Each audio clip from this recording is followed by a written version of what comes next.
सभी, जैसा कि आपको पता है हम नोटसेट का 2021 एग्ज़ाम पेपर जो है उसको सोल्व कर रहे हैं मेमोरी बेस्ड वाले को। और हमने अभी तक कुछ क्वेश्चंस कर लिए थे, उससे आगे के क्वेश्चंस अभी हम इस वीडियो में कंटिन्यू कर रहे हैं। तो इस वीडियो में हमारा फर्स्ट क्वेश्चन है, what is the most common cause of delirium in older adult. यानी कि ओल्डर एडल्ट में मोस्ट कॉमन कॉज क्या है डिलीरियम होने का, ये क्वेश्चन भी पूछा हुआ है। तो फर्स्ट ऑप्शन में दिया गया है long term medicine, alcohol withdrawal, hypoxia और डेमेंशिया। देखिए डिलीरियम जो है वो मोस्ट कॉमन कोजेज़ की अगर यहाँ पे बात करें डिलीरियम होने के ओल्डर पेशेंट्स में, तो वो डेमेंशिया की वजह से होता है। Option D is the correct answer. क्योंकि देखिए ऑर्गेनिक साइकोसिस एक वर्ड है, ऑर्गेनिक साइकोसिस, इसी में ऑर्गेनिक साइकोसिस में हम दोनों चीज़ें पढ़ते हैं, ये डिलीरियम और दूसरा डेमेंशिया। तो जो डिलीरियम है ये एक्यूट ब्रेन सिंड्रोम है और डेमेंशिया जो है ये क्रोनिक ब्रेन सिंड्रोम है। ठीक है, अब एक्यूट जो है डिलीरियम हमारा ये कन्वर्ट हो जाता है डेमेंशिया वाले में। डिलीरियम में मोस्ट कॉमन इंपॉर्टेंट फीचर जो है वो क्लाउडी ऑफ कॉन्शियसनेस और disturbance of sleep wake cycle देखने को मिलेगा। और जो डेमेंशिया वाला है जो क्रोनिक है उसमें पार्किंसंस डिजीज़, हंटिंगटन्स कोरिया और जो अल्जाइमर्स डिजीज है इनके सारे सिम्टम्स देखने को मिलेंगे। लेकिन यहाँ पे एक मेन इंपॉर्टेंट क्वेश्चन ये भी है कि डिलीरियम में मोस्ट कॉमन ऑर्गेनिक साइकोसिस कौन सा है।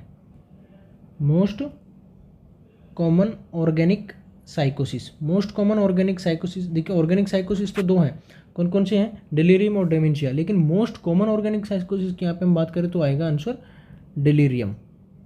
Delirium is the most common organic साइकोसिस, बट डिलीरियम होने के मोस्ट कॉमन कोजेज में आएगा हमारा डेमेंशिया ओल्डर पेशेंट्स में। ठीक है, नेक्स्ट क्वेश्चन आपका है cause of microcytic hypochromic anaemia. देखिए अगर हम एनीमिया की बात करें तो एनीमिया जो है वो माइक्रोसाइटिक हाइपोक्रोमिक भी होता है। ये सब जो टाइप्स हैं ये सेल्स जो हमारी आरबीसी है उसका साइज़ क्या है और उसमें हीमोग्लोबिन कितना है इस हिसाब से डिवाइड किए गए हैं।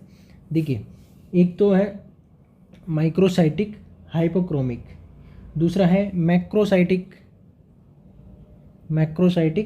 नॉर्मोक्रोमिक, एक है दूसरा, एक मैक्रोसाइटिक नॉर्मोक्रोमिक, मैक्रोसाइटिक हाइपोक्रोमिक और एक है नॉर्मोसाइटिक नॉर्मोक्रोमिक। नॉर्मोसाइटिक यानी कि सेल का साइज है वो नॉर्मल है, नॉर्मोक्रोमिक यानी कि उसमें हीमोग्लोबिन की अमाउंट जो है वो नॉर्मल है। अब यहाँ पे क्वेश्चन में पूछा है आपका causes of microcytic hypochromic. Microcytic यानी कि जो सेल्स का आरबीसी का जो साइज है वो छोटा है, ठीक है, स्मॉल साइज की आरबीसी है। और हाइपोक्रोमिक यानी कि उसके अंदर जो क्रोमिक जो कंटेंट है वो कम है, डिक्रीज कंटेंट है और साइज आरबीसी का छोटा है। तो ये किस रीजन से या इसको हम कौन से वाला एनीमिया बोलते हैं, cause of microcytic hypochromic anaemia, microcytic hypochromic anaemia, इनमें से कौन सा है ये आपसे यहाँ पे पूछा गया है। तो माइक्रोसाइटिक हाइपोक्रोमिक जो है ये वाला एनीमिया आयरन डेफिशिएंसी एनीमिया होता है। आयरन डेफिशिएंसी जब पेशेंट में हो जाती है तो वहाँ पे माइक्रोसाइटिक हाइपोक्रोमिक एनीमिया देखने को मिलता है। ठीक है, एक होता है हमारा मेगालोब्लास्टिक एनीमिया जो विटामिन B12 और B9 की कमी की वजह से होता है। क्योंकि विटामिन B12 और B9 जो है ये सेल के डीएनए सिंथेसिस और सेल डिवीजन के लिए रेस्पॉन्सिबल होते हैं। तो जब इन विटामिन B12 और फोलिक एसिड की कमी रहेगी तो सेल डिवाइड नहीं हो पाएगी, तो सेल का साइज बढ़ जाएगा और इसकी वजह से हम इसको बोलते हैं मेगालोब्लास्टिक एनीमिया। तो यहाँ पे मैक्रोसाइटिक एनीमिया आपको देखने को मिलेगा। मैक्रोसाइटिक क्योंकि सेल का साइज जो है वो बढ़ जाएगा और सेल की जब साइज बढ़ जाएगी तो वहाँ पे जो क्रोमिक कंटेंट यानी कि जो हीमोग्लोबिन का कंटेंट जो है वो कम हो जाएगा। तो इसलिए मैक्रोसाइटिक हाइपोक्रोमिक एनीमिया हमें मेगालोब्लास्टिक एनीमिया में देखने को मिलता है। ठीक है, यहाँ पे बात की जा रही है माइक्रोसाइटिक हाइपोक्रोमिक, तो ये आयरन डेफिशिएंसी एनीमिया की वजह से होता है, यानी कि आयरन की जो डेफिशिएंसी हो जाती है तो वहाँ पे देखने को मिलता है। नेक्स्ट क्वेश्चन आपका है normal pH of amniotic fluid. तो ऑप्शन दिए गए 3 to 5, 5.5 to 6.5, अबव 6.5 और 4.5 to 5.5। देखिए एमनियोटिक फ्लूइड की अगर हम बात करें तो ये एल्कलाइन नेचर का होता है। एल्कलाइन का मतलब होगा यहाँ पे 7 से ज़्यादा, तो एल्कलाइन पीएच यहाँ पे 7.4 होती है एमनियोटिक फ्लूइड की। इसको हम लिक्विड एमनी के नाम से भी जानते हैं। 12 वीक पे इसका अमाउंट प्रेग्नेंट लेडी के यूट्रस में कितना होता है 50 ml। 12 वीक पे 50 ml देखने को मिलेगा, 20 पे 400 ml देखने को मिलेगा, 36 वीक जब प्रेगनेंसी का ड्यूरेशन रहेगा वहाँ पे अप्रॉक्स 1 लीटर देखने को मिलेगा। और जब टर्म प्रेगनेंसी होगी यानी कि 38 से 42 वीक के बीच में जहाँ पे 600 से 800 ml देखने को मिलेगा। ये इतना इसका क्वांटिटी रहती है। एमनियोटिक फ्लूइड जो है वो हर 3 घंटे में रिप्लेस होता रहता है, ठीक है, हर 3 घंटे में एमनियोटिक फ्लूइड रिप्लेस होता रहता है। इसके अलावा अगर हम बात करें कि जो कलर चेंजेस के रिगार्डिंग भी क्वेश्चन पूछा जाता है, देखिए अगर सैफरन कलर का अगर एमनियोटिक फ्लूइड है तो ये सैफरन कलर का है या ग्रीनिश येलो या सैफरन कलर का है तो इसका मतलब है कि पोस्ट मैच्योरिटी को शो कर रहा है। और गोल्डन कलर अगर है तो ये RH इनकॉम्पेटिबिलिटी की वजह से हो सकता है। अगर डार्क रेड कलर अगर आपको देखने को मिल रहा है तो ये इंट्रा यूट्राइन हेमरेज या हेमरेज की वजह से हो सकता है। और डार्क ब्राउन कलर अगर है तो ये इंट्रा यूट्राइन डेथ की वजह से देखने को मिल सकता है। इसके हम यहाँ पे इम्यूनोटिक फ्लूइड इंडेक्स की बात करें तो 5 से 25 होता है। 5 से अगर कम है इंडेक्स तो इसका मतलब है ओलिगोहाइड्रोमिया, और 25 से ज़्यादा है तो पॉलीहाइड्रोमिया। अगर वॉल्यूम में बात करें तो ओलिगोहाइड्रोमिया में लिक्विड एमनी या एमनियोटिक फ्लूइड का अमाउंट 200 ml से कम होता है, पॉलीहाइड्रोमिया में 2 लीटर से ज़्यादा होता है। और ये इसके बारे में हो गया।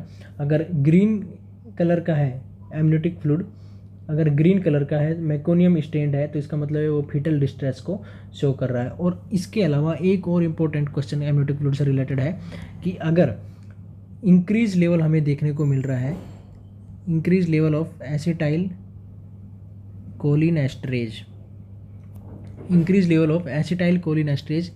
इन एमनियोटिक फ्लूइड, अगर एमनियोटिक फ्लूइड में एसिटाइल कोलिनेस्टरेज का लेवल बढ़ा हुआ आपको देखने को मिल रहा है तो इसका मतलब है कि वहाँ पे open neural tube defect baby में है। इस वजह से एसिटाइल कोलिनेस्टरेज का लेवल एमनियोटिक फ्लूइड में बढ़ा हुआ देखने को मिलेगा। नेक्स्ट क्वेश्चन आपका है, patient is taking haloperidol and at home patient is not able to sit quietly during the clinical visit, patient has urge to walk, patient is suffering from. देखिए एक पेशेंट हेलोपेरिडोल ले रहा है, home visit में आया है patient doctor के पास में, क्लिनिक विजिट में देखा है कि patient has urge to walking, patient बार बार वॉक कर रहा है, इधर उधर घूम रहा है, patient is suffering from. Patient को अभी कौन सा सिम्टम आपने देखने को मिल रहा है? देखिए हेलोपेरिडोल मेडिकेशन जो है वो एक एंटीसाइकोटिक मेडिकेशन है। एंटीसाइकोटिक में भी टाइपिकल और एटाइपिकल 2 तरह के होते हैं। तो टाइपिकल एंटीसाइकोटिक जो मेडिकेशन है वो हेलोपेरिडोल इसका टाइप है, इसको हम बोलते हैं first generation antipsychotic medication. Haloperidol के यहाँ पे क्वेश्चन की अगर बात करें तो फोटो सेंसिटिविटी जो है इसका एक मेजर साइड इफेक्ट है। हेलोपेरिडोल वाले पेशेंट में या टाइपिकल एंटीसाइकोटिक जो पेशेंट्स लेते हैं उनमें ये एक्स्ट्रा पैरामिडल सिम्टम्स देखने को मिलते हैं। EPS के इफेक्ट में आता है एकाथीसिया, रेस्टलेसनेस, टार्डियो डिस्काइनेसिया और इरिटेबल। एकाथीसिया का मतलब होता है ये वॉकिंग टॉकिंग पर्सन, पेशेंट बोलता रहेगा बहुत ही ज़्यादा, इधर उधर चलता रहेगा और बहुत ही ज़्यादा बात करेगा। रेस्टलेसनेस पेशेंट को देखने को मिलता है। टार्डियो डिस्काइनेसिया का मतलब होता है जो इनवॉलंटरी रिदमिक स्टेरोटाइपिक मूवमेंट जो होते हैं एक्सट्रीमिटीज़ के, उनको हम बोलते हैं टार्डियो डिस्काइनेसिया। इरिटेबिलिटी पेशेंट में देखने को मिलती है, रेस्टलेसनेस देखने को मिल रही है। इसके अलावा स्यूडो पार्किंसन वाले सिम्टम्स में देखने को मिलते हैं, dystonia, combined torticollis, neck muscles contraction, ठीक है, contraction of muscle, tongue, jaw, neck, ये सब देखने को मिलता है। तो यहाँ पे सिर्फ बात की जा रही है वॉकिंग टॉकिंग की, तो वॉकिंग टॉकिंग जो पर्सन देखने को मिलेगा वो एकाथीसिया का फीचर है, इसलिए ए ऑप्शन जो आपका सही आंसर जाएगा। पेशेंट हेलोपेरिडोल वाले के रिगार्डिंग अगर वो बात करें तो फोटोसेंसिटिविटी इसका मेजर साइड इफेक्ट है। मैक्सिमम एक्स्ट्रा पैरानोमल सिम्टम्स जो है वो हेलोपेरिडोल के साथ में आते हैं। हेलोपेरिडोल मेडिकेशन जो पेशेंट लेता है उसमें मैक्सिमम एक्स्ट्रा पैरानोमल सिम्टम देखने को मिलते हैं और मिनिमम एक्स्ट्रा पैरानोमल सिम्टम्स जो है वो क्लोजापिन मेडिकेशन लेने के साथ में देखने को मिलते हैं। मैक्सिमम EPS देखने को मिलेगा हेलोपेरिडोल के साथ और मिनिमम देखने को मिलेगा क्लोजापिन के साथ में। और जो पेशेंट एंटीसाइकोटिक मेडिकेशन लेते हैं उनको हम एंटासिड मेडिकेशन जो है वो अवॉइड करने के लिए बोलते हैं, क्योंकि ये मेडिकेशन जो है वो एंटीसाइकोटिक मेडिकेशन के एब्जॉर्प्शन को कम कर देती है, इसलिए उनका प्रॉपर इफेक्ट देखने को नहीं मिलेगा। इसके अलावा नेक्स्ट क्वेश्चन हमारा है, नेक्स्ट क्वेश्चन आपका है convert 101.2 degree Fahrenheit into centigrade. देखिए फ़ारेनहाइट वाले को सेंटीग्रेड में चेंज करने के लिए आपको बोला गया है। तो देखिए 1-2 फॉर्मूले होते हैं हमारे, अगर फ़ारेनहाइट से हम सेंटीग्रेड में चेंज करना है तो हमारा फॉर्मूला है C बराबर F-32 इंटू 5/9, ठीक है। और अगर फ़ारेनहाइट से सेल्सियस से फ़ारेनहाइट में चेंज करना है तो हमारा फॉर्मूला है C इंटू 9/5 + 32, ठीक है। ये दोनों फॉर्मूले को हम यूज़ करके अगर 101.2 डिग्री फ़ारेनहाइट को सेंटीग्रेड में चेंज करेंगे तो हमारा आंसर जो है वो 38.4 आएगा और ये इसका सही आंसर है। B option is the correct answer. अगर इसके अलावा यहाँ पे बात करें कि -40 डिग्री सेंटीग्रेड और -40 डिग्री फ़ारेनहाइट, ये दोनों ही इक्वल होता है, यानी कि अगर आप इसको फ़ारेनहाइट से सेंटीग्रेड में और सेंटीग्रेड से फ़ारेनहाइट में चेंज करेंगे तो -40 डिग्री और -40 डिग्री फ़ारेनहाइट में भी और सेल्सियस में भी दोनों में सेम आएगा। ये एक क्वेश्चन हो सकता है, ठीक है।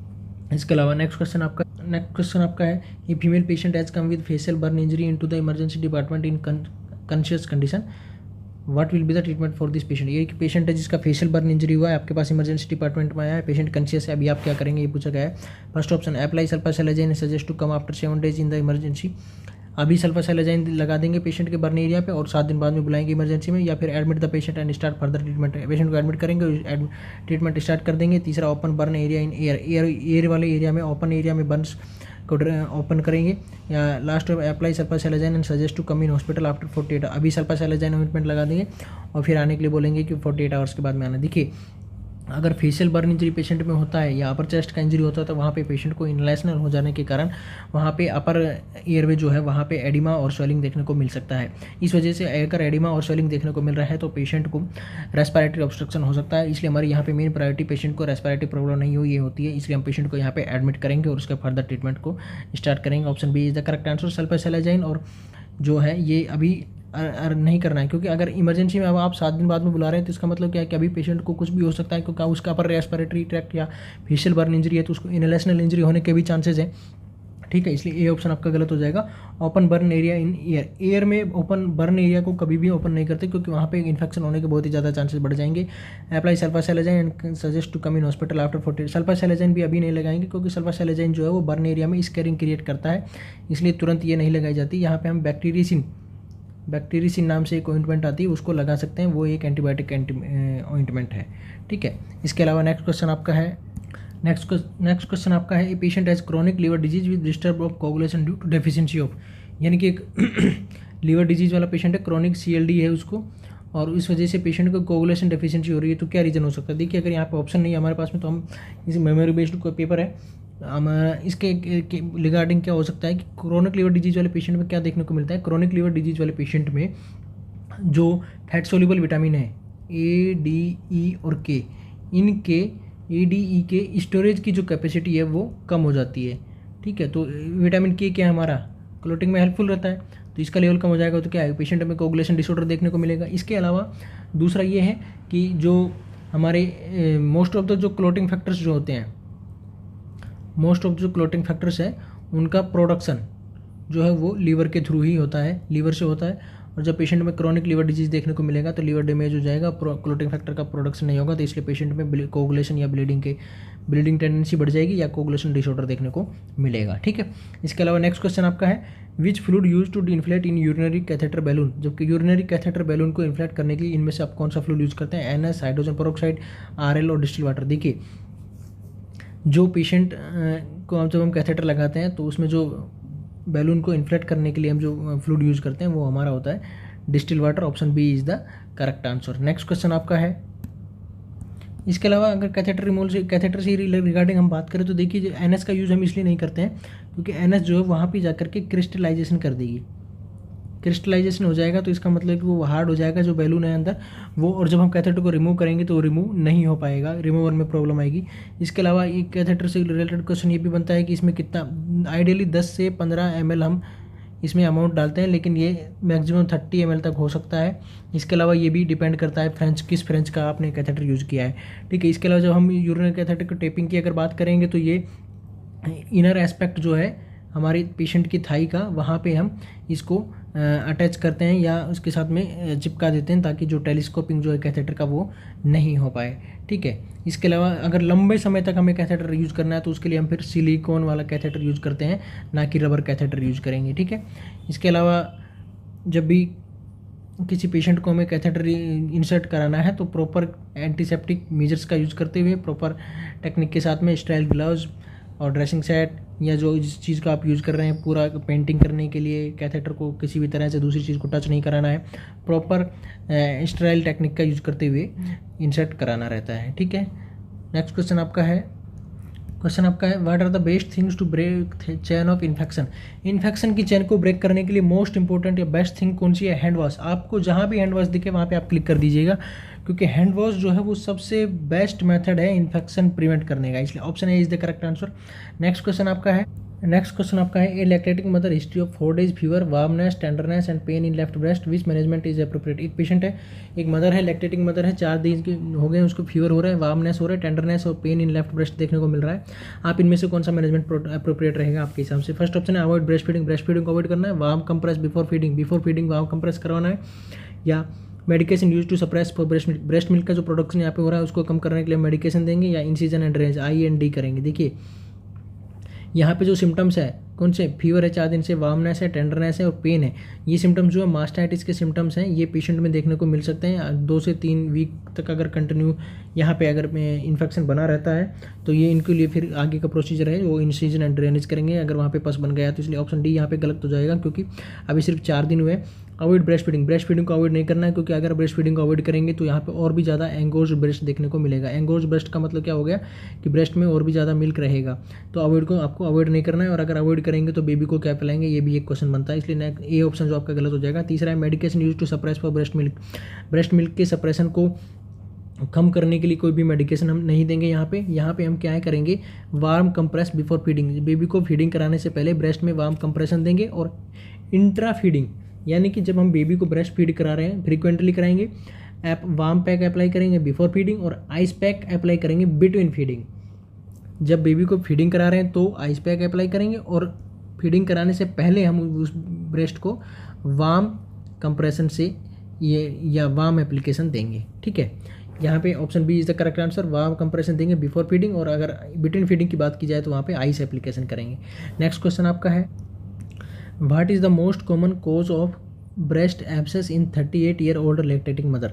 38-year-old लैक्टेटिंग मदर में मोस्ट कॉमन कोज क्या है ब्रेस्ट एब्सेस का? देखिए ब्रेस्ट जो एब्सेस यहाँ पे देखने को मिलेगा वो मास्टाइटिस हो जाने के बाद में देखने को मिलेगा, और जो मास्टाइटिस है वो स्टेफाइलोकोकस ऑरियस की वजह से होता है, और ब्रेस्ट एब्सेस जो है वो भी स्टेफाइलोकोकस ऑरियस की वजह से देखने को मिलेगा। Option A is the correct answer. Streptococcus epidermis, streptococci और इकोलाई ये ब्रेस्ट एब्सेस नहीं क्रिएट करते हैं। मास्टाइटिस की वजह से बेबी में या पेशेंट में ब्रेस्ट एब्सेस देखने को मिलेगा, और मास्टाइटिस के लिए रेस्पॉन्सिबल कौन होता है? Staphylococcus aureus. Option A is the correct answer. Next question आपका है, which of the following emergency contraceptive method except. इनमें से कौन सा इमरजेंसी कॉन्ट्रासेप्टिव का मेथड नहीं है, ये पूछा गया है। फर्स्ट ऑप्शन है LNG, levonorgestrel, mifepristone, intrauterine device और high dose oral. Next question आपका है कि इमरजेंसी कॉन्ट्रासेप्शन के रिगार्डिंग, देखिए लेवोनॉर्जेस्ट्रोल जो है ये एक इमरजेंसी कॉन्ट्रासेप्शन है। यहाँ पे आंसर सी आपका सही जाएगा, क्योंकि जो हाई डोज ओरल पिल्स जो होती हैं, यानी कि जो कंबाइंड पिल्स जो हमारे पास में आती है प्रोजेस्टेरोन और एस्ट्रोजन वाली, उनके रिगार्डिंग यहाँ पे बात की जाएगी, तो इनका अगर हाई डोज है ये इमरजेंसी कॉन्ट्रासेप्शन में नहीं आता है, क्योंकि इनमें जो हम मेडिकेशन जो लेते हैं या ओरल पिल्स जो होती हैं ये कंबाइंड वाली एस्ट्रोजन और प्रोजेस्टेरोन वाली, इनका क्या काम होता है, इनका एक्शन कैसे होता है, ये ओवुलेशन को इनहिबिट करती है।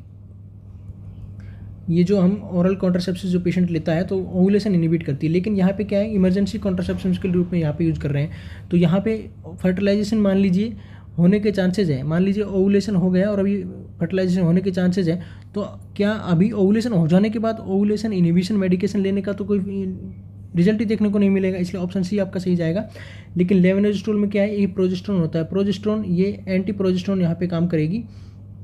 ठीक है, यानी कि प्रोजेस्टेरोन के रिसेप्टर जो है या प्रोजेस्टेरोन के साथ में कंपेटिट करेगी, और जो प्रेगनेंसी को स्टे करने के लिए और डेवलप होने के लिए जो प्रोजेस्टेरोन का रिक्वायरमेंट रहेगा उसके अगेंस्ट में एक्शन इसका होगा, और ये प्रेगनेंसी कंटिन्यू नहीं रह पाएगी। इसलिए लेवोनॉर्जेस्ट्रोल को हम स्टार्टिंग के 72 hours of unprotected sexual intercourse है वहाँ पे यूज़ करने के लिए बोलेंगे। और मिफेप्रोजेस्टेरोन ये भी एक एंटी प्रोजेस्टेरोन है, ये भी यूज़ कर सकता है पेशेंट, ये भी एक स्टार्टिंग के 72 आवर्स में दी जाएगी। और इंट्रायूटेराइन डिवाइसेज जो हैं इनको भी इमरजेंसी कॉन्ट्रासेप्टिव्स के रूप में यूज किया जाता है with in period of 5 days। 5 days तक के अगर अनप्रोटेक्टेड सेक्सुअल इंटरकोर्स हो गया है और उसके बाद में अगर 5 दिन के बाद में इंट्रायूटेराइन डिवाइसेस लगाई जाती है, तो ये भी एक 97% तक का कॉम्प्लिकेशंस देती है, रिजल्ट देती है कि 97% तक प्रेगनेंसी को कंटिन्यू नहीं किया जा सकेगा, क्योंकि इंट्रायूटेराइन डिवाइसेस जो हैं ये इम्प्लांटेशन की प्रक्रिया जो होती है, इम्प्लांटेशन की जो प्रक्रिया है उसको नहीं होने देगी, और जब इम्प्लांटेशन नहीं होगा तो प्रेगनेंसी कंटिन्यू नहीं रह पाएगी। इसलिए इमरजेंसी कॉन्ट्रासेप्टिव्स के रूप में हम इंट्रायूटेराइन डिवाइसेस का भी यूज़ करते हैं, मीफेप्रोस्टोन का भी यूज़ करते हैं और लेवोनर्जिस्ट्रोल का भी यूज़ करते हैं। लेकिन इमरजेंसी कॉन्ट्रासेप्टिव्स के रूप में हम हाई डोज ओरल पिल्स जो हमारी पास में होती है, कंबाइंड पिल्स जो आती हैं एस्ट्रोजन और प्रोजेस्टेरोन की, इनका यूज नहीं करते हैं, क्योंकि कंबाइंड पिल्स जो है ये ओवुलेशन को इनिबिट करने का काम करती है और बाकी इन तीनों मेडिकेशंस के अलग अलग काम है। इसलिए इमरजेंसी कॉन्ट्रासेप्टिव्स के रूप में हाई डोज ओरल पिल्स का यूज नहीं किया जाता है। Option C is the correct answer. Next question आपका है, नेक्स्ट है, according to ICD-10 most severe symptom of depression. Depression का मोस्ट सीवियर सिम्टम्स क्या है? Helplessness, hopelessness, worthlessness, suicidal thought, guilty and flight of ideas, elevated mood and increase psychomotor, insomnia and euphoria. देखिए, insomnia, euphoria, elevated mood and increase psychomotor activity, flight of ideas, ये जो सब symptoms हैं ये लगभग mania के symptoms हैं।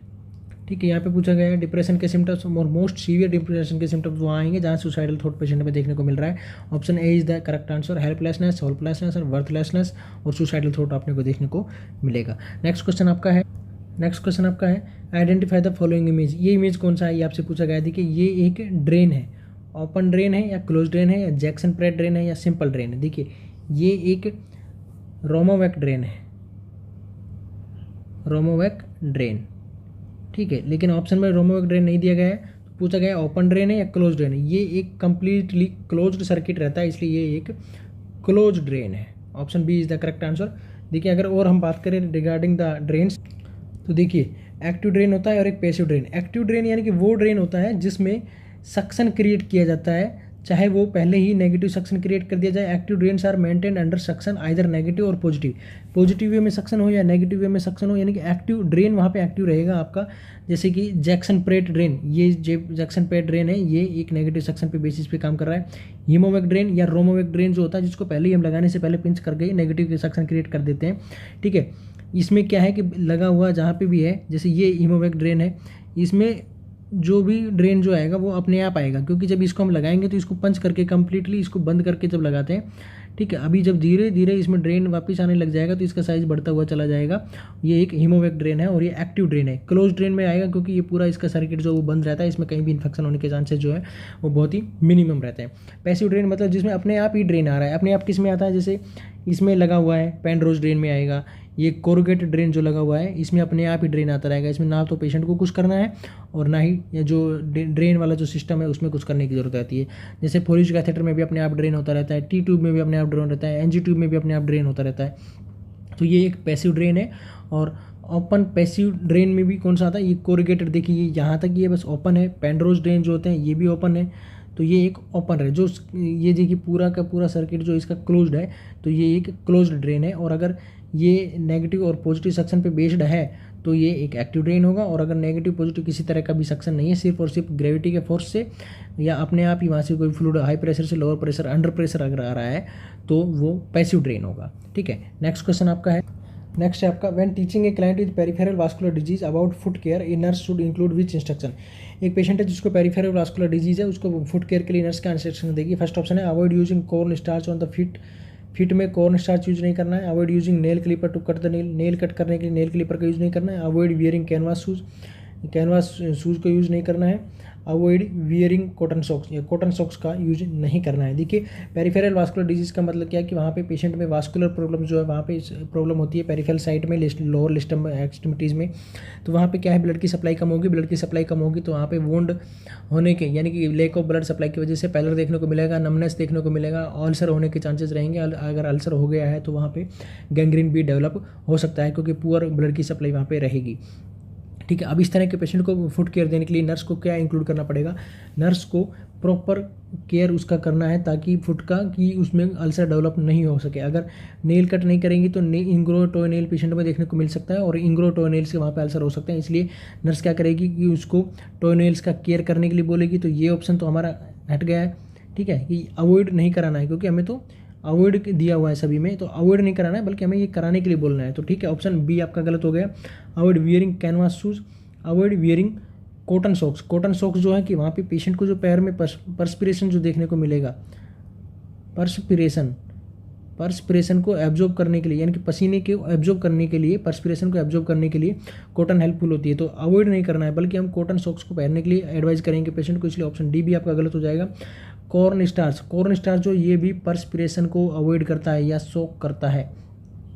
Perspiration को या पानी को सोक करने के लिए यहाँ पे कॉर्न स्टार्च का यूज़ करेंगे, इसको अवॉइड नहीं करेंगे, इसलिए ऑप्शन ए भी आपका गलत हो जाएगा। ऑप्शन सी इसमें सही जाएगा, क्योंकि अवॉइड वियरिंग कैनवास शूज़ को अवॉइड करना है, क्योंकि कैनवास जो है ये प्रमोट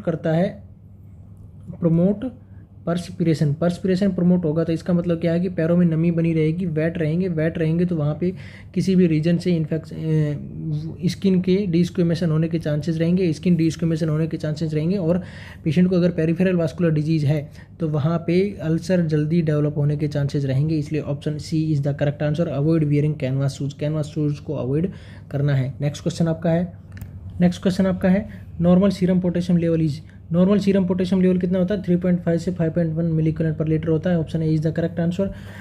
ठीक है, दूसरा क्वेश्चन आपका है, a patients blood pressure is 160/80 mmHg, then what is the pulse pressure of the patient. एक पेशेंट का सिस्टोलिक बीपी 160 है, डायस्टोलिक 80 है, तो उसका पल्स प्रेशर कितना होगा? देखिए आपको पता है पल्स प्रेशर के लिए हम क्या फॉर्मूला यूज करते हैं, systolic blood pressure minus diastolic blood pressure. ठीक है, सिस्टोलिक कितना है 160, डायस्टोलिक कितना है 80, तो पल्स प्रेशर कितना हो जाएगा? 160 में से 80 गया तो 80, तो पल्स प्रेशर कितना हो गया?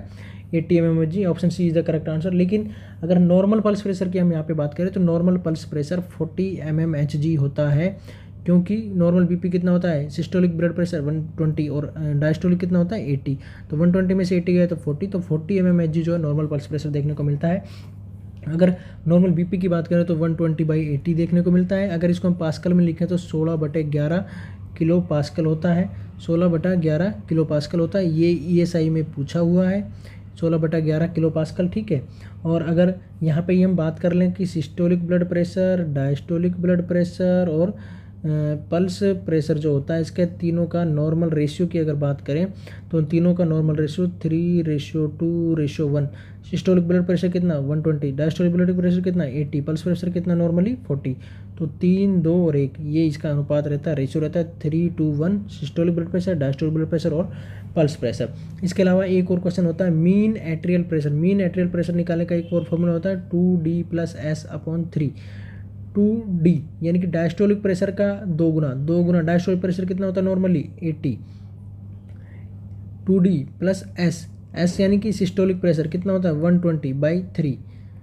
तो ये आप सोल्व करेंगे तो कितना आएगा? Mean atrial pressure 93.3 mmHg। तो मीन एट्रियल प्रेशर कितना होता है 93.3 mmHg। सिस्टोलिक ब्लड प्रेशर कितना होता है 120, डायस्टोलिक 80 और पल्स प्रेशर नॉर्मली कितना होता है 40 mmHg। ठीक है, और अगर तीनों के रेशियो की बात की जाए सिस्टोलिक, डायस्टोलिक और पल्स प्रेशर की तो आएगा 3:2:1, और अगर किलो पास्कल में अगर सिस्टोलिक और डायस्टोलिक को लिखा तो 16/11 किलो पास्कल। ठीक है, नेक्स्ट क्वेश्चन आपका है a patient plan for peritoneal dialysis, which of the following is priority nursing excision. Peritoneal dialysis के लिए कौन सा पेशेंट कोई भी प्लान है उसका नर्सिंग डायग्नोसिस प्रॉपर या नर्सिंग एक्शन प्रायोरिटी में क्या होगा? फर्स्ट ऑप्शन है position to the left side position patient को देना है, warm the dialysate solution before the procedure. Dialysate solution का मतलब जिससे हम सॉल्यूशन से पेरिटोनियल डायलिसिस कर रहे हैं उसको वार्म करना है पहले, या इंसर्ट फोलिज कैथेटर को पेशेंट को यहाँ पे फोलिज कैथेटर लगाना है, या auscultate and palpate the bruit and thrill, या ब्रूट और थ्रिल को अस्कल्टेट या पाल्पेट करना है। देखिए यहाँ पे अगर बात की जा रही है पेरिटोनियल डायलिसिस की, तो पेरिटोनियल डायलिसिस वाले पेशेंट में जब भी हम डायलिसाइज सॉल्यूशन जो रहता है उसको पहले बॉडी लेवल पे टेम्परेचर पे हम वार्म करते हैं, इसलिए option B is the correct answer, क्योंकि जो भी डायलिसाइज का सॉल्यूशन है उसको हम वार्म करेंगे बॉडी टेम्परेचर पे, क्योंकि यहाँ पे अगर बगैर वार्म किए पेशेंट को आप दे देंगे तो पेशेंट को हाइपोथर्मिया डेवलप हो सकता है। लेफ्ट साइड में पोजीशन देने का कोई जरूरत नहीं है, फोलिज कैथेटर लगाने की कोई जरूरत नहीं है, और auscultate and palpate bruit and thrill को पेरिटोनियल डायलिसिस में इंपॉर्टेंट नहीं रखते हैं। इनका जब हीमोडायलिसिस होता है तो वहाँ पे ब्रूट और थ्रिल को अस्कल्टेट और पाल्पेट किया जाता है, पेरिटोनियल डायलिसिस में नहीं किया जाता है। ठीक है, नेक्स्ट क्वेश्चन आपका है a patient history of pre eclampsia having seizure, what is the priority management for this patient. एक पेशेंट है जिसको प्री एक्लेम्सिया हो रखा है, उसका भी सीजर हो रहा है, what is the priority management for this patient. इस पेशेंट के लिए क्या प्रायोरिटी मैनेजमेंट होगा? Loading dose of magnesium sulphate, airway clearance, position of patient और protect the client from injury. देखिए जब भी हमारे पास में कोई भी पेशेंट है और तो पेशेंट का प्रायोरिटी मैनेजमेंट हम बात करें तो पेशेंट को सबसे पहले में कोई भी दूसरी इंजरी से होने से प्रिवेंट करना है, इसलिए option D is the correct answer, protect the client from injury. देखिए रेस्पिरेशन हमारा हमेशा प्रायोरिटी रहेगा फर्स्ट, और दूसरा प्रायोरिटी हमारा हमेशा रहेगा पेशेंट को इंजरी से प्रिवेंट करना है। लेकिन यहाँ पे क्या है, पेशेंट को सीजर आ रहे हैं, तो सीजर आने में क्या रहेगा, पेशेंट को इंजरी होने के चांसेस ज़्यादा हैं, इसलिए पेशेंट को protect the client from injury और एयरवे क्लियरेंस भी हो सकता है। लेकिन यहाँ पे सीजर की बात की जा रही है, तो सीजर वाले पेशेंट को हमें पहले इंजरी से प्रिवेंट करना है। ठीक है, नेक्स्ट क्वेश्चन आपका है, नेक्स्ट क्वेश्चन है right sequence of WHO surgical safety checklist is. देखिए WHO के द्वारा एक सर्जिकल सेफ्टी चेकलिस्ट दी गई है ताकि किसी भी पेशेंट को गलती से कोई दूसरा सर्जरी नहीं किया जाए, या कोई भी पेशेंट को कॉम्प्लिकेशन OT में होने से पहले प्रिवेंट करने के लिए एक बहुत ही अच्छा टेक्निक है, एक सर्जिकल सेफ्टी चेकलिस्ट डेवलप किया गया है WHO के द्वारा। इसमें कौन कौन से स्टेप है ये आपसे पूछा गया है, sign in sign out time out, sign out sign in time out, time out sign out sign in time out और साइन आउट, ये सीक्वेंस से पूछा गया है। देखिए फर्स्ट ये डी ऑप्शन आपका आंसर सही जाएगा, क्योंकि यहाँ पे पेशेंट को एक तो साइन इन होता है, एक होता है टाइम आउट और एक होता है साइन आउट। तो ये 3 पॉइंट होते हैं सर्जिकल सेफ्टी चेकलिस्ट में। साइन इन जो है ये किया जाता है कब, before induction of anaesthesia, patient को OT टेबल पे ले जाने के बाद में एनेस्थीसिया देने से पहले साइन इन वाला जो प्रोसीजर है वो फॉलो किया जाता है। साइन इन में क्या क्या पूछते हैं पेशेंट को, कि पेशेंट को कोई भी एलर्जी है, नॉन एलर्जी है या नहीं, क्या पेशेंट को आपको डिफ़िकल्ट एयरवे लग रहा है, ठीक है, या पेशेंट को रेस्पिरेटरी प्रॉब्लम हो सकते हैं, कोई पेशेंट को एलर्जी है।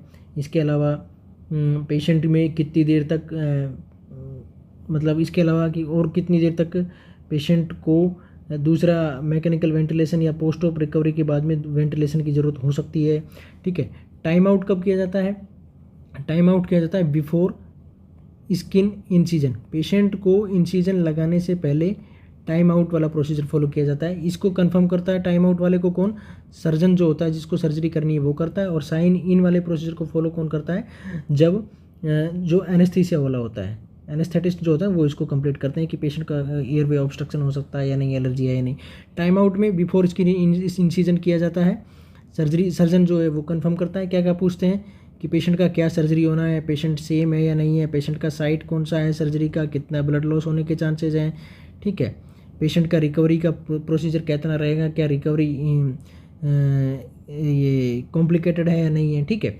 और लास्ट में आता है हमारा साइन आउट। साइन आउट कब किया जाता है, before patient leave operation room, यानी कि OT से बाहर जाने से पहले ये वाला प्रोसीजर फॉलो किया जाता है। और इसमें सब कुछ पूछा जाता है, क्या क्या क्या पूछते हैं, प्रोसीजर का क्या नाम है, ठीक है, कंप्लीट प्रोसीजर हुआ है नहीं, इंस्ट्रूमेंट जो आपने OT के टाइम पे यूज़ किए तो वो सभी कंप्लीट मिले हैं या नहीं, और फिर बाद में सर्जन, एनेस्थीसिया और नर्स, इन तीनों चीज़ों से कंफर्म किया जाता है कि कोई भी आइटम मिसिंग तो नहीं है, पेशेंट के हो सकता है अंदर रह गया हो, ठीक है, या कोई गुम हो गया है, और फिर नीचे सभी के साइन कराए जाते हैं। तो ये एक सर्जिकल सेफ्टी चेकलिस्ट है, इसमें साइन इन, टाइम आउट और साइन आउट ये 3 स्टेप रहते हैं।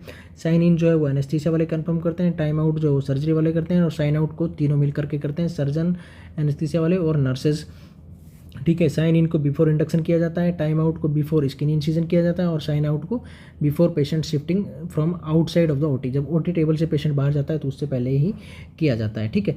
नेक्स्ट क्वेश्चन आपका है, purpose of national deworming day. National deworming day celebrate करने का क्या पर्पज है, eradicate industrial level, improve breast feeding, improve IMR and MMR, eradicate poverty.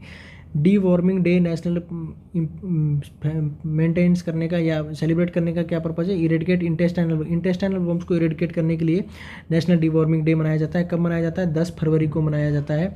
इसमें क्या है, हेलमिंथीज और ये जो वर्म्स होते हैं उनको रिमूव करने के लिए एल्बेंडाजोल मेडिकेशन का यूज़ किया जाता है, ठीक है, एंटी हेलमिंथीज मेडिकेशन है, eradicate intestinal worms. Next question आपका है, विच असेसमेंट डन बाई LARC के द्वारा कौन सा असेसमेंट किया जाता है, ये आपसे क्वेश्चन पूछा हुआ है। फर्स्ट है contraception, foetal maturity, gestational age, cervical dilation. देखिए LARC का मतलब क्या हुआ, लॉन्ग एक्टिंग रिवर्सिबल कॉन्ट्रासेप्शन। तो लॉन्ग एक्टिंग रिवर्सिबल कॉन्ट्रासेप्शन कौन कौन से आते हैं, जो हमारी हार्मोनल इंट्रायूट्राइन डिवाइसेज जो होती है वो लॉन्ग एक्टिंग रिवर्सिबल कॉन्ट्रासेप्शन में आते हैं। तो इनका पर्पज क्या, इनका लिंक किस चीज़ से है, कॉन्ट्रासेप्शन से है। Option A is the correct answer. ये fetal maturity, gastrointestinal, cervical dilation का मेजरमेंट या असेसमेंट जो है LARC के थ्रू नहीं किया जाता है, इसलिए option A is the correct answer, बाकी के तीनों जो गलत हो जाएंगे। नेक्स्ट क्वेश्चन है, formula for measure the ET tube size in children. बच्चों में ET ट्यूब साइज मेजर करने के लिए कौन सा फॉर्मूला यूज किया जाता है, A option as upon 4 year plus 4। देखिए 2 फॉर्मूले होते हैं, अगर बेबी का एज 6 ईयर से कम है, below 6 year, less than 6 year है, तो वहाँ पे हम फॉर्मूला यूज़ करते हैं, वो है एज अपॉन 3 प्लस 3.5, ठीक है। अगर 6 से 12 साल तक के लिए यूज़ करना है तो हम फॉर्मूला यूज़ करेंगे एज अपॉन 4 + 4.5, ठीक है। ये सारी चीज़ें एमएम में आएंगी, टोटल वैल्यू जो आएगी वो, ये दोनों फॉर्मूला हम 6 साल तक के बच्चे के लिए और 6 से 12 साल तक के बच्चे के लिए यूज़ करते हैं। अब यहाँ पे ऑप्शन ए है वो सही जाएगा, लेकिन ये 4.5 होता, ठीक है। ऑप्शन ए, आपको ये फॉर्मूले याद करने हैं तो बस, ठीक है। इससे कोई भी क्वेश्चन ईजिली से सोल्व हो जाएगा। अगर यहाँ पे हम बात करें कि पोजीशन एंडोट्रेकियल ट्यूब जब डालते हैं तो इसके लिए कौन सा पोजीशन रखते हैं, हेड टिल्ट और चिन लिफ्ट, हेड टिल्ट और चिन लिफ्ट, ठीक है। एंडोट्रेकियल ट्यूब के लिए प्रेशर कितना रखते हैं, 20 से 25 mmHg का प्रेशर रखा जाता है। नेक्स्ट क्वेश्चन है, a patient return from abdominal surgery, abdominal binder is applied, where it is the purpose of abdominal binder. एक पेशेंट है जिसका एब्डोमिनल सर्जरी हुआ है और अभी पेशेंट जब आया है आपके पास में तो उसको एब्डोमिनल बाइंडर लगे हुए हैं, तो एब्डोमिनल बाइंडर का क्या पर्पज है। फर्स्ट है prevent the incision site from pressure during cough and sneezing, stop the bleeding, give pressure, prevent abdominal distension. Abdominal distension को प्रिवेंट नहीं करता है, प्रेशर को भी देने का काम नहीं करता, गिव द प्रेशर, प्रेशर देने का काम नहीं करता, स्टॉप ब्लीडिंग, ब्लीडिंग को भी रोकने का काम नहीं करता। Option A is the correct answer, क्योंकि prevent the incision site, incision site को प्रेशर, पेशेंट के प्रेशर से या कफिंग और स्नीजिंग की वजह से जो प्रेशर पड़ेगा उसको प्रिवेंट करने के लिए इंसिजन साइट पे एब्डोमिनल बाइंडर का यूज किया जाता है। Option A is the correct answer. Next question जो है वो भी इसी से रिलेटेड है, abdominal binder is applied after surgery, purpose of the binder is, इस बाइंडर का क्या पर्पज है, सपोर्ट द इंसिजन, इंसिजन वाली साइट पे इसको हम लगाते हैं, क्या सपोर्ट करता है ये कि प्रेशर की वजह से वहाँ पे इंसिजन साइट जो है वो ओपन नहीं हो जाए, सर्जिकल सूचर्स जो है वो ओपन नहीं हो जाए, उसको प्रिवेंट करने के लिए एब्डोमिनल बाइंडर का यूज़ किया जाता है। Option B is the correct answer. Next question आपका है, नेक्स्ट है, patient with anterior medulla brain injury has deep irregular hypoventilation with apnea, which type of respiration is, Biot, Cheyne Stokes, Kussmaul और eupnea. देखिए कोई भी पेशेंट है जिसको medulla brain injury हुआ है, एंटीरियर मेडुला, और अभी पेशेंट का रेस्पिरेशन इरेगुलर है, हाइपोवेंटिलेशन है और एपनिया भी है, तो ये कौन सा रेस्पिरेशन है। देखिए रेस्पिरेशन के अगर एब्नॉर्मलिटीज़ में बात करें हम, अगर पेशेंट को हाइपोवेंटिलेशन के साथ में एपनिया है, हाइपोवेंटिलेशन के साथ अगर एपनिया है तो बायोटॉट्स रेस्पिरेशन देखने को मिलेगा। Option A is the correct answer. लेकिन अगर हाइपरवेंटिलेशन विद एपनिया है, हाइपरवेंटिलेशन विद एपनिया है तो देखने को मिलेगा चाइनीज स्टोक रेस्पिरेशन, लेकिन यहाँ पे हाइपोवेंटिलेशन विद एपनिया है तो बायोटॉट्स रेस्पिरेशन देखने को मिलेगा। Option A is the correct answer.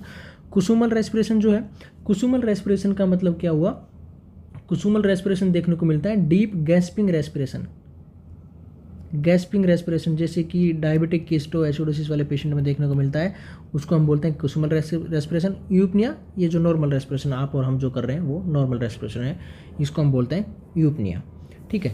Next question आपका है, how will you assess severe dehydration in children as nursing officer in emergency department. Emergency department में आप नर्सिंग ऑफिसर है, वहाँ पे सीवियर डिहाइड्रेशन चिल्ड्रन में कैसे चेक करेंगे। फर्स्ट है delayed rebounding, deeply sunken eyes, altered mental status, increase thirst.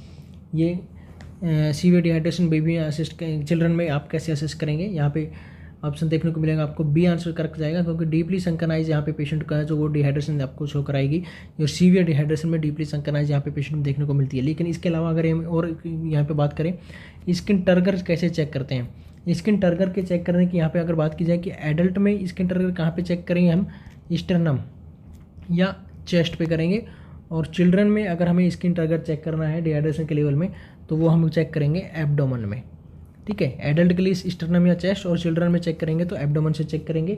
इसके अलावा नेक्स्ट क्वेश्चन आपका है, which of the following anti tubercular medication has the side effect of pinkish orange colour urine. Pinkish orange colour urine इनमें से कौन सी medicine की वजह से देखने को मिलता है, रिफाम्सिन की वजह से देखने को मिलता है। नेक्स्ट क्वेश्चन आपका है, नेक्स्ट क्वेश्चन है, what is the risk factor for cervical cancer. Cervical cancer होने के लिए इनमें से कौन सा रिस्क फैक्टर है, human papilloma virus infection, oral contraceptive pills, nullipara और all of the above. All of the above, क्योंकि ह्यूमन पेपिलोमा वायरस जो है वो इसका most common risk factor, most common cause है। लेकिन रिस्क फैक्टर की बात की जाए तो ओरल कॉन्ट्रासेप्टिव पिल्स जो आती है कॉम्बाइंड ओरली, वो नेल्लीपेरा है वो भी, और तो ये तीनों ऑप्शन जो है, इसलिए option D is the correct answer. All of above में ये आंसर जाएगा कि मोस्ट कॉमन रिस्क फैक्टर जो है वो तीनों ही है, ठीक है। नेक्स्ट क्वेश्चन, मोस्ट कॉमन जो है वो एचपीवी इन्फेक्शन है, लेकिन अगर रिस्क फैक्टर की बात की जाए तो ये तीनों ही है। नेक्स्ट क्वेश्चन आपका है, which drug contraindicated in hypertensive patient. Hypertensive patient में इनमें से कौन सी मेडिकेशन नहीं देते हैं, ओरल कॉन्ट्रासेप्टिव पिल्स, लेबेटोल, लेवनोर्जिस्टोल और प्रोजेस्टेरोन ओनली पिल्स। देखिए लेबेटोल तो क्या है, ये एक बीटा ब्लॉकर मेडिकेशन है, ये हाइपरटेंसिव पेशेंट को हम देते हैं। लेवनोर्जिस्टोल दे सकते हैं, और प्रोजेस्टेरॉन ओनली पिल्स भी देते हैं। लेकिन ओरल कॉन्ट्रासेप्टिव पिल्स जो है ये कॉन्ट्राइंडिकेटेड रहती है, क्योंकि ओरल कॉन्ट्रासेप्टिव पिल्स में क्या है कि इसमें एस्ट्रोजन रहता है, और एस्ट्रोजन जो है वो वाजो कंस्ट्रिक्शन कराता है, और वाजो कंस्ट्रिक्शन जब होगा तो पेशेंट का बीपी और भी ज़्यादा बढ़ेगा। और यहाँ पे पेशेंट क्या है, पहले ही आपके पास में हाइपरटेंसिव पेशेंट है, इसलिए इस पेशेंट को ओरल कॉन्ट्रासेप्टिव पिल्स नहीं देंगे। Option A is the correct answer. Next question आपका है least use cannula for blood transfusion. Blood transfusion के लिए इनमें से लीस्ट यूजफुल कौन सा कैनुला है? देखिए कॉमनली हम ग्रीन वाले से देते हैं, ये या ब्लड ट्रांसफ्यूजन के लिए हम 18 नंबर वाला कैनुला यूज करते हैं। पिंक वाले से भी दे सकते हैं, ग्रे से भी दे सकते हैं, क्योंकि ब्लू वाला जो सबसे कम साइज़ का होता है हमारे पास, कम साइज़ यानी कि हम इसका जो गेज है वो बहुत ही छोटा होता है, इसलिए इसको यूज़ नहीं करते हैं। Option D is the correct answer जाएगा, क्योंकि इसको ब्लू वाले कैनुला को ब्लड ट्रांसफ्यूजन के लिए यूज नहीं करना है। नेक्स्ट क्वेश्चन आपका, if a patient want DAMA DAMA what is the nursing responsibility? DAMA का मतलब क्या होगा? Discharge against medical advice. Patient discharge against medical advice जाना चाहते हैं तो आप क्या करेंगे? Notify the physician, allow to leave patient को जाने के लिए बोल देंगे, डोंट गिव परमिशन नहीं देंगे, ऑल ऑफ अबव सब कुछ करेंगे, या नोटिफाई द फिजिशियन, हमें डॉक्टर को इन्फॉर्म करना है। Option A is the correct answer, physician को नोटिफाई करेंगे। फर्स्ट ऑप्शन है नोटिफाई फिजिशियन, यही सही आंसर होगा। नेक्स्ट क्वेश्चन है how long effective copper T 380A is? Copper T जो 380A है ये कितने टाइम के लिए इफेक्टिव रहती है? 10 ईयर्स। 380 इसमें क्या है? 380 इसमें जो है इसका सरफेस एरिया है वो है जितने पे ये कॉपर लगाया जाता है, 380 mm³ एरिया है, उसको डिनोट करता है ये 380, और ये 10 ईयर के लिए इफेक्टिव रहती है। नेक्स्ट क्वेश्चन आपका है, नेक्स्ट क्वेश्चन है विच फैक्टर को जीका वायरस डिजीज? इनमें से कौन सा वायरस जो वेक्टर है वो जीका वायरस डिजीज करता है? कौन सा करता है? Aedes. Option D is the correct answer. Zika virus disease transmit to human primarily through the bite से होती है। एडीज स्पीसीज जो जिससे कि डेंगू फैलता है, एडीज इजिप्टी वाला वही, ठीक है। It is usually bit during the day time, ये जो मॉस्किटो है ये डे टाइम में कट करता है। जीका वायरस डिजीज के बारे में बात करें तो पॉजिटिव एजेंट इसका जीका वायरस है। इंक्यूबेशन पीरियड 3 से 14 दिन का होता है। Route of transmission mosquito bite से होता है। सेक्सुअल कॉन्टैक्ट ब्लड ट्रांसमिशन से भी हो सकता है। वर्टिकल ट्रांसमिशन जो मदर से चाइल्ड में है डिलीवरी के टाइम पे हो सकता है। लेकिन मोस्ट इंपॉर्टेंट क्या है कि जीका वायरस जो है वो एक फ्लेवी वायरस वाला डिजीज है। वेक्टर इसके लिए कौन सा है? एडीज इजिप्टी वाला वायरस मॉस्किटो जो है वही रेस्पॉन्सिबल है और डे में कट करता है। नेक्स्ट क्वेश्चन आपका है a patient is suffering from bradycardia, warm dry skin and hypotension, symptom suggestive to neurogenic shock, what is the another name of neurogenic shock? Neurogenic shock का other दूसरा नाम क्या है? देखिए cardiogenic shock, septic shock, hypovolaemic shock, एक होता है anaphylactic shock, ठीक है। Cardiogenic shock, septic shock, anaphylactic, hypovolaemic, और एक होता है न्यूरोजेनिक शॉक, ठीक है। न्यूरोजेनिक को हम डिस्ट्रीब्यूटिव शॉक बोलते हैं। Option B is the correct answer. बाकी कार्डियोजेनिक शॉक है, सेप्टिक शॉक है, एनाफाइलेक्टिक है और हाइपोवोलेमिक शॉक है, ये 5 तरह के टोटल शॉक होते हैं। न्यूरोजेनिक को हम डिस्ट्रीब्यूटिव शॉक बोलते हैं। Next question, appropriate position for crutch from axilla. Axilla के नीचे जो हम क्रच लगाते हैं उसका एप्रोप्रिएट पोजीशन क्या है? 5 to 6 finger below from axilla. Axilla से 5-6 फिंगर नीचे लगाते हैं, 2-3 इंच नीचे लगाते हैं, 2-3 फिंगर नीचे लगाते हैं, या लेवल ऑफ एक्जिला के लेवल पे लगाते हैं। देखिए 2 से 3 finger width between the crutch and underarms के या एक्जिला के 2 से 3 फिंगर नीचे लगाते हैं, इसलिए option C is the correct answer. Slight bend into the elbow, 20 से 30 डिग्री सेंटीग्रेड का फ्लक्शन यहाँ पे रहना एल्बो लेवल पे जरूरी रहता है। और ये जो बार है ये जहाँ पे पेशेंट वेट देता है ये इन पे पेशेंट को होल्ड करना है, इन पे वेट देना है। Weight goes through the hand के थ्रू दिया जाएगा, इन बार्स पे दिया जाएगा।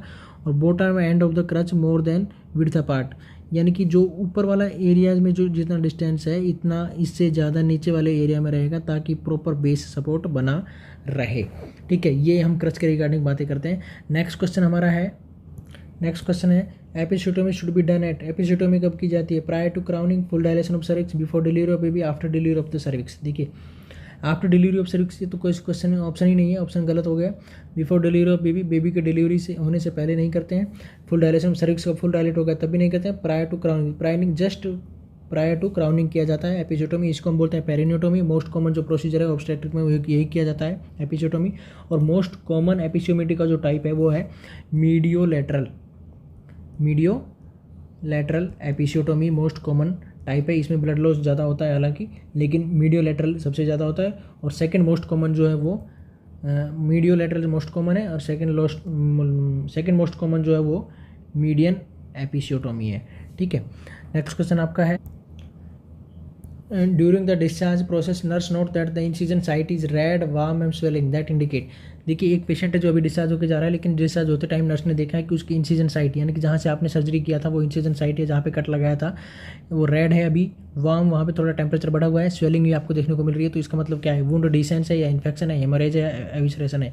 Option B is the correct answer. देखिए टेम्परेचर अगर बढ़ा हुआ मिल रहा है, रेडनेस देखने को मिल रही है, स्वेलिंग देखने को मिल रही है इंसिजन साइड पे, या डिस्चार्ज भी और देखने को मिल रहा है, तो वहाँ पे पेशेंट में इन्फेक्शन होगा। Option B is the correct answer. Wound dehiscence का मतलब क्या होता है, जो वुंड के जो एजेज हैं, एज है वो अगर सेपरेट हो रहे हैं तो उसको हम वुंड डिसेंस बोलते हैं। वुंड एविसरेशन का मतलब क्या होता है कि जो भी अंदर का जो कंटेंट है उसका बाहर आ जाना, एक्सटर्नल एरिया में आ जाना, या अंदर के कंटेंट का, उसको हम बोलते हैं एविसरेशन। ठीक है, हेमोरेज का मतलब होता है ब्लीडिंग। तो यहाँ पे क्या है, वार्म है, रेडनेस है, स्वेलिंग देखने को मिल रही है, इसका मतलब इन्फेक्शन है। Option B is the correct answer. Next question है, a patient on lithium therapy, serum lithium should be monitored after first dose of. देखिए एक पेशेंट है लिथियम थेरेपी तो चल रहा है, तो लिथियम थेरेपी का या लिथियम मेडिसिन का लेवल कितने फर्स्ट डोज देने के कितनी देर बाद में चेक किया जाता है, 12 आवर्स बाद में। Option A is the correct answer. Lithium के बारे में अगर थोड़ी सी बात करें कि लिथियम का नॉर्मल लेवल, थेरेप्यूटिक लेवल जो 0.6 से 1.2 मिली इक्विवेलेंट पर लीटर होता है। लिथियम का टॉक्सिक लेवल कब हो जाएगा, 1.5 मिली इक्विवेलेंट से अगर ज़्यादा है तो देखने को मिलेगा। और अगर पेशेंट की डेथ की बात करें तो 3 से 3.5 मिली इक्विवेलेंट पर लीटर हो जाने पे पेशेंट की डेथ हो जाती है। ठीक है, जब किसी पेशेंट को लिथियम चल रहा है तो वहाँ पे पेशेंट में लिथियम टॉक्सिसिटी डेवलप हो सकती है। वहाँ पे tinnitus, slurred speech, delirium, blurred vision, confusion, ataxia, agitation, ये सारी चीज़ें देखने को मिल सकती है। पेशेंट को डायूरेटिक मेडिकेशन लिथियम वाले पेशेंट को नहीं दिया जाता है। यहाँ पे अगर हम आयन की बात करें तो वहाँ पे हमें सोडियम आयन का रेगुलेशन करने की जरूरत होती है लिथियम वाले पेशेंट के लिए।